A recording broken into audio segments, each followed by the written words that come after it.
నమస్తే, నేను రోజా. మానవ చరిత్రలో మరుగున పడిన చీకటి కోణాలను ఆవిష్కరించే విజ్ఞాన వేదిక మిస్టరీస్ హిస్టరీస్. ఆధునిక మానవుడు ఎంత విజ్ఞానం సాధించినా కంటికి కనిపించని, సైన్స్ రీసెర్చ్కి అందని మిస్టరీస్ ఎన్నో ఇప్పటికీ అపరిష్కృతంగానే మిగిలిపోయాయి. వాటిలో ఒకటి లైట్నింగ్ బాల్స్.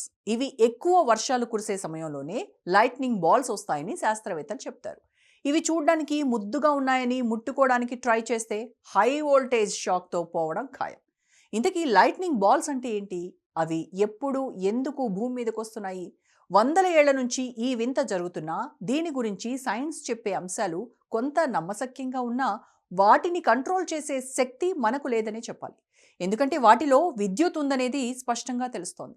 కానీ అవి ఎప్పుడు, ఎక్కడ, ఏ టైంలో ఆవిర్భవిస్తాయనేది ఇప్పటి వరకు స్పష్టత లేదు. ఇవి ముఖ్యంగా వర్షాకాలంలో ఉరుములు, మెరుపులు మెరిసే తరుణంలో లైటనింగ్ బాల్స్ పడుతున్నట్టు శాస్త్రవేత్తలు కనుక్కున్నారు. అయితే శాస్త్రవేత్తలకు కూడా అంతు చిక్కని ఈ లైటనింగ్ బాల్స్ పవర్ వెనక దాగిన రహస్యం ఏంటో ఇవాల్టి మిస్టరీస్ హిస్టరీస్లో చూద్దాం.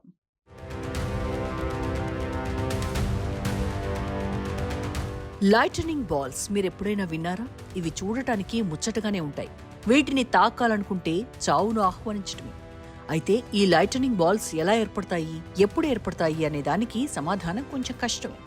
వాస్తవానికి వర్షాకాలంలో వర్షాలతో పాటు ఉరుములు, మెరుపులు వస్తాయని అందరికీ తెలుసు. అంతేకాదు అప్పుడప్పుడు పిడుగులు పడి ప్రమాదాలు సంభవించడం కూడా జరుగుతుంది. అయితే పిడుగుల్లో హై వోల్టేజ్ విద్యుత్ ఉంటుందని మీకు తెలుసు కదా.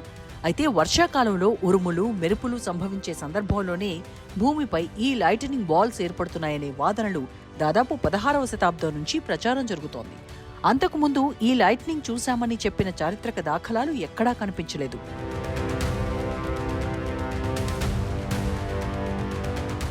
దాదాపు 5 ఏళ్ల క్రితం యూరోప్లోని బెలారస్కు చెందిన ఆండ్రీ ట్రుకోనోవెట్స్ అనే 3D ఆర్టిస్ట్ లైట్నింగ్ బాల్ తన కెమెరాతో మొదటిసారి వీడియో తీశాడు. దీన్నే హిస్టరీ ఛానల్ కూడా ప్రసారం చేసింది. ఇది ఫేక్ వీడియో అని తేల్చింది. అయితే ఈ లైటనింగ్ బాల్స్ అనేవి మాత్రం ఉన్నాయనే కథనాన్ని స్పష్టం చేసింది. ఈ తరహా గోళాకార కాంతి బంతులను శాస్త్రవేత్తలు లైటనింగ్ బాల్స్గా వ్యవహరిస్తారు. జర్మనీలోని స్ట్రాల్సోన్ చర్చిలోకి 100 ఏళ్ల క్రితం ఒక లైటనింగ్ బాల్ ప్రవేశించిందని, అదొచ్చినప్పుడు చర్చిలో సభ్యులు కదలకుండా ఉన్నారంటారు. దీంతో ఆ లైటనింగ్ బాల్ తెరిచున్న కిటికీలో నుంచి బయటకు వెళ్లి అదృశ్యమైందనే కథనాలు అప్పట్లో బాగా ప్రచారమయ్యాయి.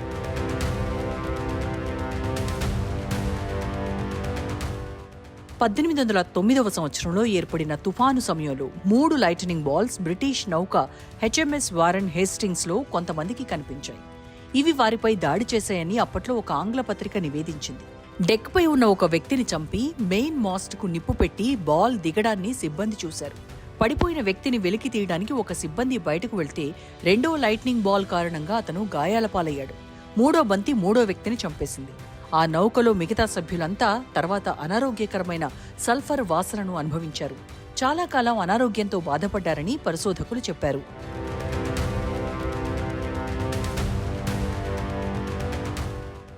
రెండో ప్రపంచ యుద్ధ సమయంలో 1939-1945లో పైలట్లు ఒక అసాధారణ దృశ్యాన్ని చూశారు.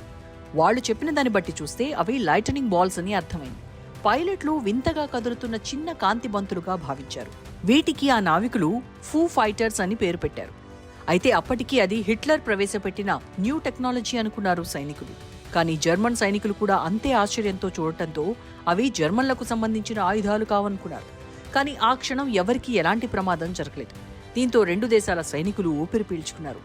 ఎబెనెజర్ కోబమ్ బ్రూవర్ తన 1864 US edition a guide to the scientific knowledge of థింగ్స్లో లైటనింగ్ బాల్ను నెమ్మదిగా కదిలే చిన్నపాటి అగ్నిగోళంగా, పేలే వాయుబంతులుగా వర్ణించాడు. కొన్ని సందర్భాల్లో ఉరుములతో కూడిన వర్షం సమయంలో నేల వెంట పరుగెత్తుతాయి. ఈ లైటనింగ్ బాల్స్ కొన్నిసార్లు చిన్న చిన్న బంతులుగా విడిపోయి ఫిరంగిలాగా పేలే ప్రమాదం ఉందని ఆయన వర్ణించాడు.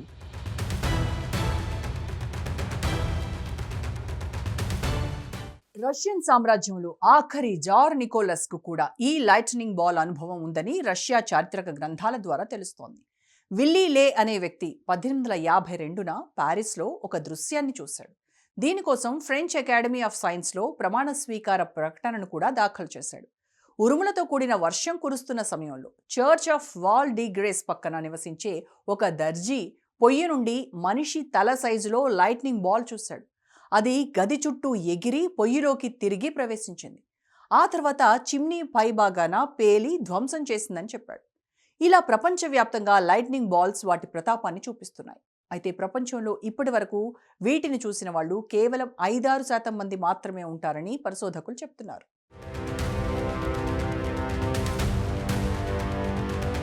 మన దేశంలోని అమృత్సర్లోని గోల్డెన్ టెంపుల్లోకి 30 ఏప్రిల్ 1877న ఒక లైట్నింగ్ బాల్ ప్రవేశించింది. ఆ తర్వాత కొంతసేపటికి పక్క తలుపు నుండి బయటకు వెళ్ళింది. ఆ రోజుల్లో చాలా మంది వ్యక్తులు ఈ లైట్నింగ్ బాల్ని గమనించారు. ఈ సంఘటన స్వర్ణ దేవాలయంలో ఇప్పటికీ ఒక గోడపై రాసింది. అయితే ఇదంతా సాతాను పనేననే వాదనలు అప్పట్లో బలంగానే వినిపించాయి. 1901 మే 22 రష్యన్ సామ్రాజ్యంలోని కజక్ నగరంలో, ప్రస్తుతం ఓరల్ కజకిస్తాన్గా వ్యవహారంలో ఉన్న ప్రాంతంలో మిరుమిట్లు గొలిపే అద్భుతమైన అగ్నిబంతి ఆకాశం నుండి మెరుపులతో కూడిన తుఫానుతో క్రమంగా దిగి 21 మంది ఆశ్రయం పొందిన ఒక ఇంట్లోకి ప్రవేశించింది. అపార్ట్మెంట్లో విధ్వంసం సృష్టించి గోడను పగలగొట్టి పక్కనే ఉన్న గదిలోని స్టవ్లోకి ప్రవేశించి స్టవ్ పైపును పగలగొట్టి ఎదురుగా ఉన్న గోడకు కొట్టేంతగా హింసాత్మక సంఘటన చోటు చేసుకుంది. ఈ సంఘటన మరుసటి సంవత్సరం Bulletin de la Société Astronomique de ఫ్రాన్స్లో నివేదించబడింది. 10 జూలై 2011న శక్తివంతమైన ఉరుములతో కూడిన ఒక లైట్నింగ్ బాల్ 6 అడుగుల 7 అంగుళాల సైజుతో పాటు తోక కూడా ఉన్నట్టు కనిపించింది. అది ఒక కిటికీ నుండి చెక్ రిపబ్లిక్లోని లెబెరెక్లోని స్థానికంగా ఉండే అత్యవసర సేవల నియంత్రణ గదికి వెళ్ళింది. కంప్యూటర్లన్నీ స్తంభించిపోయాయి. సాంకేతిక నిపుణులు ప్రయత్నించేంత వరకు అన్ని కమ్యూనికేషన్స్కి సంబంధించిన పరికరాలు ఆ రాత్రి పనిచేయలేదు. ఒక కంప్యూటర్ మానిటర్ మాత్రం పూర్తిగా నాశనమైంది.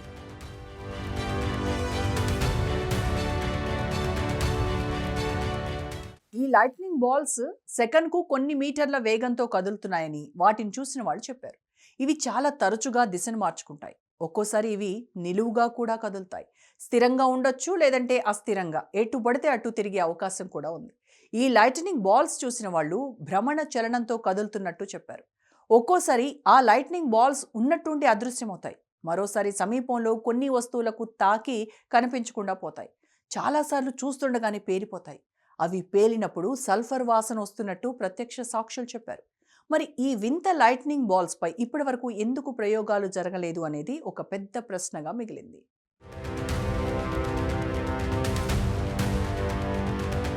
నికోలా టెస్లా తన ప్రయోగాల్లో భాగంగా గోళాకారంలో ఉండే బాల్ లైటనింగ్ సృష్టించడానికి అనేక ప్రయత్నాలు చేశారు.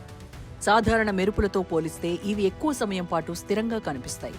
తన కొలరాడో స్ప్రింగ్స్ ప్రయోగాల సమయంలో సుమారు 1.5 అంగుళాల నుండి 3.8 సెంటీమీటర్ల పరిమాణం ఉన్న లైట్నింగ్ బాల్స్ను తాను సృష్టించగలిగానని టెస్లా పేర్కొన్నారు. అయితే ఆయన ప్రధాన దృష్టి wireless power transmission, high voltage విద్యుత్ సరఫరాపై ఉండటంతో ఈ బాల్ లైటనింగ్ అంశంపై పూర్తి స్థాయి వివరణ ఇవ్వలేకపోయారు. ఫలితంగా వీటి మూలం ఇప్పటికీ ఒక మిస్టరీగానే మిగిలిపోయింది. అయినప్పటికీ టెస్లా చేసిన ఈ పరిశోధనలే నేటి ప్లాజ్మా బాల్ ఆవిష్కరణకు దారితీశాయి. ఇది చిన్నపాటి టెస్లా కాయిల్ సూత్రంపై ఆధారపడి హై ఫ్రీక్వెన్సీ మరియు హై వోల్టేజ్ విద్యుత్తును విడుదల చేస్తూ రంగురంగుల కాంతి కిరణాలను సృష్టిస్తుంది.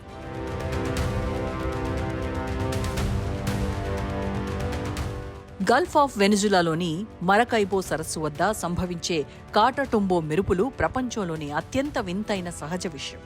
అక్కడ ఏడాదిలో దాదాపు 260 రోజుల పాటు నిరంతరాయంగా మెరుపులు వస్తూనే ఉంటాయి. అయితే సాధారణ మెరుపుల కంటే భిన్నమైన బాల్ లైటనింగ్ మిస్టరీని ఛేదించే క్రమంలో చైనాలోని నార్త్ వెస్ట్ నార్మల్ యూనివర్సిటీ పరిశోధకులు కీలక ఆధారాలు కనుగొన్నారు. వారు టిబెట్ పీఠభూమిపై పరిశోధనలు చేస్తున్నప్పుడు అనుకోకుండా సుమారు 5 మీటర్ల వ్యాసంతో వెలుగుతున్న ఒక కాంతి గోళం గాల్లో తేలుతూ 1.6 సెకన్ల పాటు ప్రయాణించి అదృశ్యం కావడాన్ని తమ హై స్పీడ్ కెమెరాల్లో బంధించారు. ఈ వీడియోను స్పెక్ట్రోగ్రాఫ్ ద్వారా విశ్లేషించగా ఆ లైటనింగ్ బాల్లో సిలికాన్, ఇనుము, కాల్షియం వంటి మూలకాలున్నట్టు గుర్తించారు. నేలలోని ఖనిజాలు మెరుపు తాకిడికి ఆవిరై గాలిలోని ఆక్సిజన్తో చర్య జరపడం వల్ల ఇలాంటి కాంతి గోళాలు ఏర్పడతాయని ఈ పరిశోధన ద్వారా ఒక శాస్త్రీయ వివరణ లభించింది.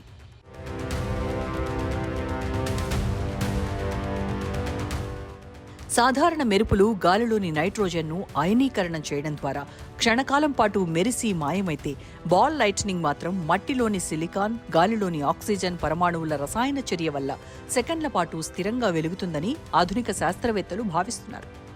ఈ అరుదైన విషయాన్ని అమెరికన్ పౌరురాలు మిస్ కాత్ మొదటిసారి గమనించగా నికోలా టెస్లా దీనిపై లోతైన పరిశోధనలు చేశారు.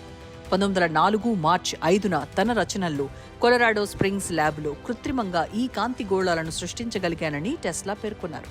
అయితే ఈ ప్రయోగం కేవలం ప్లాజ్మా బాల్ ఆవిష్కరణకే పరిమితం కాలేదని, దీని వెనుక అత్యంత శక్తివంతమైన వైర్లెస్ ఎనర్జీ రహస్యాలు ఉన్నాయని నమ్ముతారు.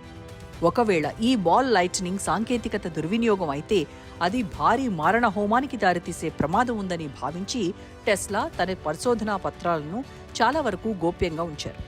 ఆయన మరణానంతరం అనేక ఫైళ్లు అదృశ్యం కావడంతో ఈ లైట్నింగ్ బాల్స్ సృష్టికి సంబంధించిన పూర్తి వివరాలు ఇప్పటికీ ప్రపంచానికి తెలియని ఒక నిగూఢ రహస్యంగానే ఉండిపోయాయి.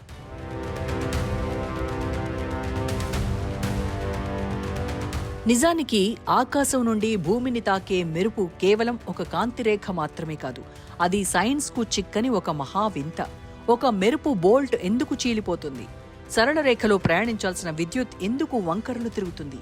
మెరుపుతో పాటు అయస్కాంత క్షేత్రాలు ఎందుకు పుట్టుకొస్తాయి? ఇలాంటి ఎన్నో ప్రశ్నలకు నేటికి స్పష్టమైన సమాధానాలు లేవు. శాస్త్రవేత్తల దృష్టిలో ఇవి కేవలం విద్యుత్ ప్రవాహాల స్వాభావిక గుణాలు మాత్రమే కావచ్చు. కానీ వాస్తవానికి మెరుపుల గురించి మనకు తెలిసింది గోరంతా, తెలియాల్సింది కొండంతా. ముఖ్యంగా టెస్లా కలలుగన్న ఆ లైటనింగ్ బాల్స్ మిస్టరీ ఇప్పటికీ ఛేదించబడని చిక్కుముడిగానే మిగిలిపోయింది. ఆ మహాశాస్త్రవేత్త కనిపెట్టిన రహస్యాలు కాలగర్భంలో కలిసిపోయాయా, లేక మానవాళి క్షేమం కోరి ఆయనే వాటిని దాచిపెట్టారా? ప్రకృతి ప్రసాదించే ఈ విద్యుత్ విన్యాసాల వెనుక ఇంకా ఎన్ని అద్భుతాలు దాగున్నాయో కాలమే నిర్ణయించాలి. మెరుపుల గమనాన్ని అర్థం చేసుకోవడం అంటే విశ్వంలోని ఒక మహాశక్తి గుట్టు తెలిసినట్టే అంటున్నారు శాస్త్రవేత్తలు. ఈ రహస్యం తెలిస్తే మనిషి విశ్వంలోనే ఒక మహత్తర శక్తిగా ఎదుగుతాడంటే అతిశయోక్తి కాదు.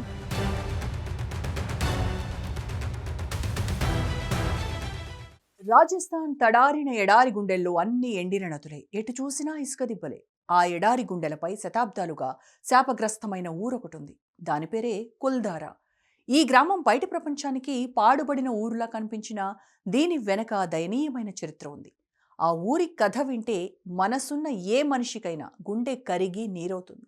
మనం చూసే కళ్లకు కేవలం పాడుబడ్డ దిబ్బల్లా కనిపించిన ఎంతోమంది ఆశల ఆకాంక్షలకు సజీవమైన ప్రాణం ఆ ఊరు, సంస్కృతికి ఒక ప్రతీక.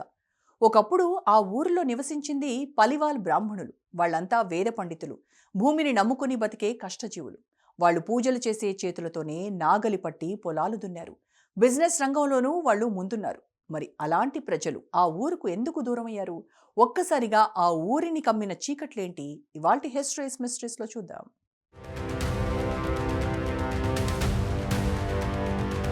ఊరంటే ఊరి నిండా జనం ఉండాలి. అలా మనుషులుంటేనే దాన్ని ఊరంటారు. కానీ ఆ ఊరు నిండా రాత్రైతే చాలు ఆత్మలు తిరుగుతాయి. అవును, ఆ ఊరంతా ఆత్మలే ఉన్నాయి. రాత్రిపూట నరమానవుడు కూడా కనిపించడు. ఒకవేళ ఉంటే గుండె ఆగి చనిపోయిన సంఘటనలు లేకపోలేదు. అటుగా వెళ్లే వాహనాలు కూడా ఆగవు. అసలు చూడ్డానికి మనుషులెవ్వరూ కనపడరు. ఖాళీగా ఉన్న ఇళ్ళు, పెద్ద పెద్ద పాడుబడ్డ గోడలు, ఇలా ఆ ఊళ్ళో అనేకం కనిపిస్తాయి. విచిత్రం ఏంటంటే ఇలాంటి దృశ్యాలను కేవలం సినిమాల్లో మాత్రమే చూసి ఆనందిస్తాం. కానీ నిజంగా చూస్తే గుండెలదిరిచేస్తాం. కానీ ఇక్కడ ఎన్నో విలువైన వనరులున్నాయి, భూములున్నాయి. ఈ ఊళ్ళో ఉందామని వచ్చిన వాళ్ళు కూడా రాత్రికి రాత్రే పారిపోయిన సంఘటనలు ఉన్నాయి. అంతగా భయపడేంత ఏముంది ఈ ఊళ్ళో?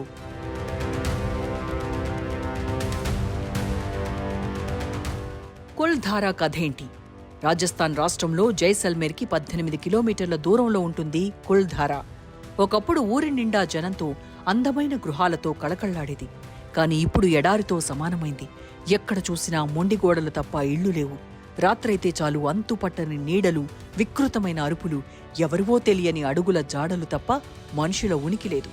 100 ఏళ్ల క్రితం కుల్ధారాలో పలివాల్ అనే బ్రాహ్మణ కులస్తులు మాత్రమే ఉండేవారని చారిత్రక ఆధారాల వలన తెలుస్తోంది. మరి ఈ ఊరుకేమైంది? అసలిక్కడ ఏం జరిగింది?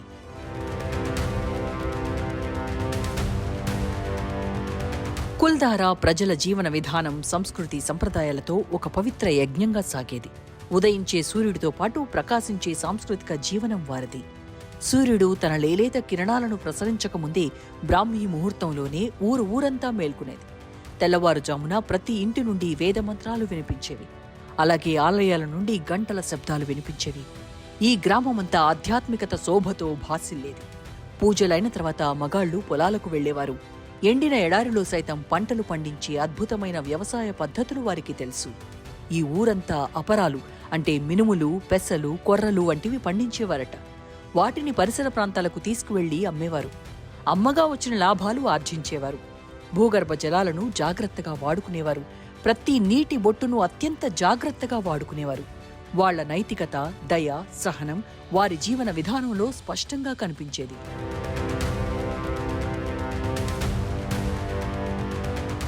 ఈ కుల్దారా గ్రామంలో తారా అనే అందమైన యువతి ఉండేది. ఆమెకు అప్పుడప్పుడు ఒక తెలియని తపన కలిగేది.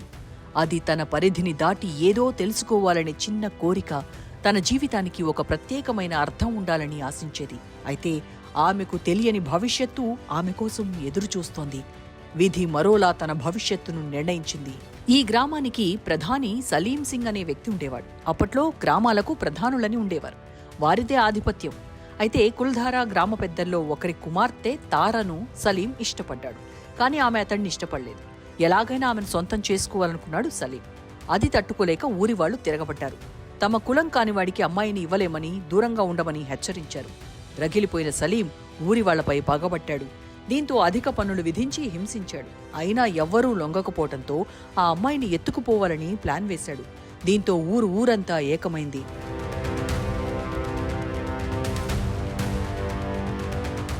ఒకరోజు ఊరి ప్రజలంతా ఒక చోటుకు చేరారు. సలీం సమస్య గురించి మాట్లాడుకున్నారు. ఆ రాత్రికి రాత్రి ఏం జరిగిందో తెలీదు. తెల్లారేసరికి ఊరంతా శిథిలమైంది. ఇక్కడ స్థిరపడటానికి ఎవరొచ్చినా చనిపోవడంతో ఈ కుల్దారా ప్రాంతానికి ఎవరూ రావడం లేదు. దీంతో కుల్దారా దెయ్యాల ఊరుగా స్థిరపడింది. అసలేం జరిగిందనేది ఇప్పటికీ అంతుపట్టని ఒక రహస్యమే. దీని వెనక ఎన్నో కథలు ప్రచారంలో ఉన్నాయి. సలీం సింగ్ కి ఎదురు తిరిగి పోరాడటం మాటలు కాదు. అందుకే అందరూ కలిసి రాత్రికి రాత్రే ఊరు విడిచి వెళ్లిపోయారంటారు. ఈ ఊరు ఇక నివాసయోగం కాని విధంగా నాశనమైపోతుందని పలివాలనే బ్రాహ్మణులు శపించారంటారు. అందుకే కుల్ధారా అలా అయిపోయిందంటారు. అయితే ఈ కథలో కొంతే నిజం ఉందని, గ్రామస్తులు ఊరు విడిచి వెళ్లిపోలేదని, రాత్రికి రాత్రే సలీం సింగ్ అందరినీ చంపి పాతిపెట్టేశాడని, వాళ్లంతా దయ్యాలై ఊరిని పట్టి పీడించటం మొదలుపెట్టారనేది మరో వాదన. ఆ కారణం చేతనే ఇక్కడ చనిపోయిన వాళ్లంతా ఆత్మలుగా మారి ఇక్కడికొచ్చిన వారిని పీడిస్తున్నారని చుట్టుపక్కల కొన్ని కథలు ప్రచారంలో ఉన్నాయి. ఎవరికి తోచిన కథను వాళ్లు చెబుతున్నారు. ఏది వాస్తవం అనే దాన్ని అంచనా వేయలేని పరిస్థితి ఇక్కడ నెలకొంది.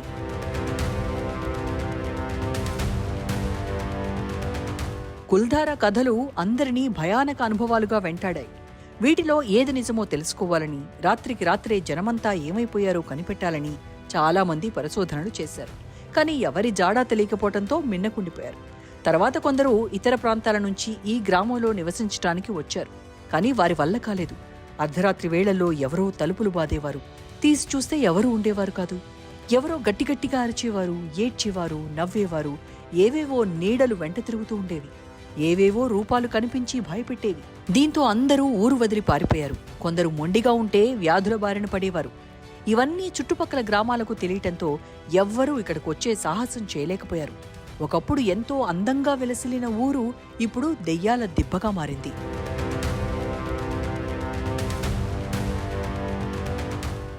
రాత్రైతే ఇక్కడ దెయ్యాలు సంచరిస్తాయని చుట్టుపక్కల గ్రామాల వాళ్లు సైతం అటువైపే వెళ్లరు.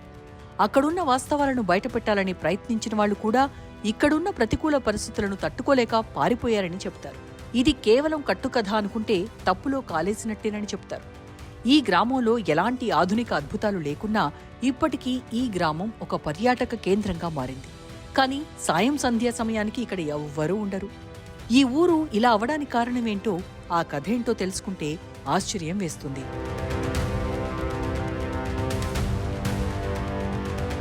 గౌరవ్ తివార్ అనే ఇండియన్ పారానార్మల్ సొసైటీ సభ్యుడు తన టీంతో కలిసి 2014 సంవత్సరంలో రాత్రివేళ ఈ గ్రామంలో గడిపి దెయ్యాలున్నాయని వెల్లడించాడు.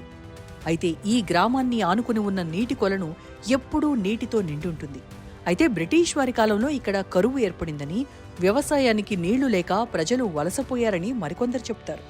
పగటి వేళల్లో పర్యాటకుల తాకిడి ఉన్నా సూర్యాస్తమయం కాగానే ఇక్కడంతా నిశ్శబ్దం ఆవరిస్తుంది. ఈ నిశ్శబ్దం కూడా వేలాది దెయ్యాలకు సమానమే మరి.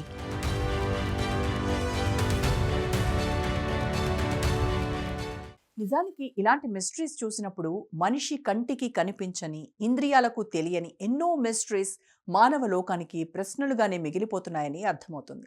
వాటి లోగుట్టు తెలుసుకునే వరకు శాస్త్రవేత్తలు విశ్రమించరు అనేది నిజం.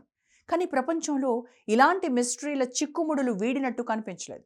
భవిష్యత్తులో లైట్నింగ్ బాల్స్, కుల్దారా ఘోస్ట్ విలేజ్కి సంబంధించిన రహస్యాలు తెలియాలని ఆశిద్దాం.